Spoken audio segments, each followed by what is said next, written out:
Well, the DJI Mini SE has finally been released. Well, in some countries, and I'm lucky to be able to tell you that New Zealand, where I live, is one of them. So if you're wondering what the big differences are between the Mini SE and the Mini 2, that's what we're going to talk about today, so don't go away.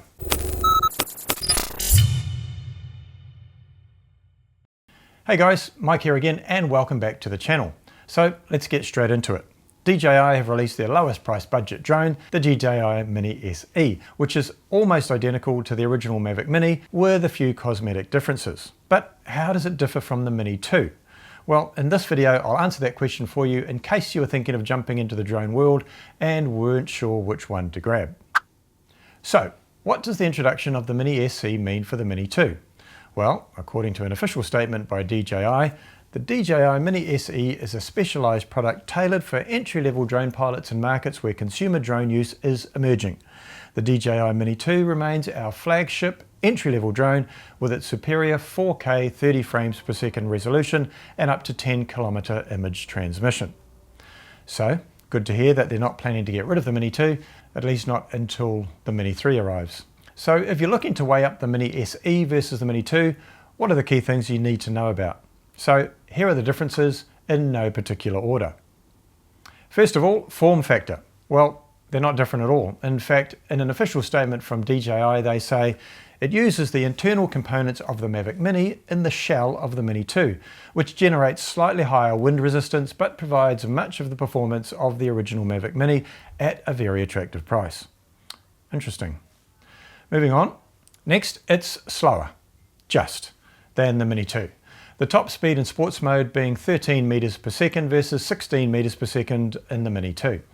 It has the same maximum wind speed resistance of 8.5 to 10.5 meters per second versus the 8 meters per second of the original Mavic Mini, which means it can handle the jandle in higher winds. Next up is the gimbal, which is exactly the same on all three drones, but the camera's different. And this is probably the biggest thing to consider if you're looking to get into the drone market with the SE. Like the Mavic Mini, it has a maximum video resolution of 2.7K at 30 frames per second versus the 4K 30 frames per second of the Mini 2. Not only that, but the maximum bit rate is 40 megabits per second on the Mini SE and Mavic Mini versus 100 megabits per second on the Mini 2. The remote controller is also quite different.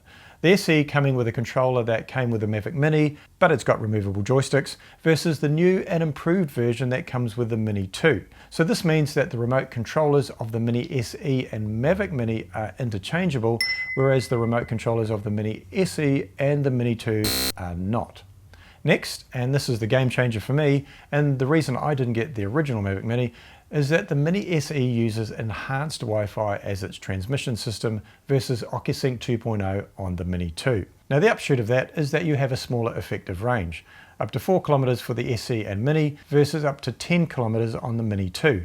However, this does depend on the region you're in. It also means more chances of poor signal performance and signal dropouts. To me, that is without doubt the main reason to get the Mini 2. The other implication of this is the quality of video you get back to your device. 4 megabits per second on the Mini SE and the Mavic Mini, but double that for the Mini 2 at 8 megabits per second. Now you're generally recording images and video on the SD card in the drone anyway, but if you're relying on the device to capture images as well, and perhaps use those for a quick edit before publishing to social media, then you're not going to get as good an image from the SE. As for the battery, it's the same as the Mini 2 using the lithium polymer versus the lithium ion of the Mavic Mini. So this means in terms of compatibility, the batteries and charging hub are compatible with the Mini 2. However, DJI have stated that the Mavic Mini two-way charging hub cannot charge DJI Mini SE batteries. However, the DJI Mini SE two-way charging hub can charge Mavic Mini batteries. So confusing. So that's all well and good, I hear you ask, but what are the real game changers here? The drones are actually so similar, aren't they? Well, for me, there are two. First, the transmission technology. Wi-Fi for the SE versus OcuSync 2.0 for the Mini 2. And resolution, 2.7K on the SE versus 4K on the Mini 2. In my view, those are the two key things you need to consider. So, which one should you buy? Now, it all depends. It depends on what you need to use the drone for and what your needs are. If you're looking to dip your toes into the drone market and want something to have a little bit of fun with, you want something that's easy to fly and you aren't likely to be too demanding on the drone in terms of range, and you want some casual snaps and video but aren't too concerned about how high definition they are, then sure, go for the SE. But if you're wanting a little bit more and you think you might get into this whole drone videography or photography a bit more, and you think you want a more solid and stable signal over greater distance, then suck it up and go for the Mini 2.